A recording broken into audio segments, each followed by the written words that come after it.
பெயரில்லை கடந்து போனால் இந்த இன்ப மகாராஜ பெயரில்லை தாயே மகளன வந்தா என்னும் எழுத்தும் தந்தை அனைவரையும் நலமுற வந்தா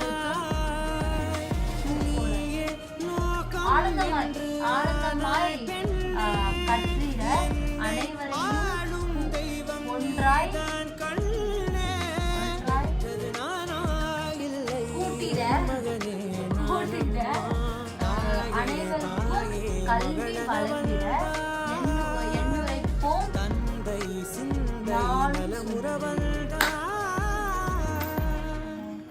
மணி என்ன ஆகுது? 12 மணி.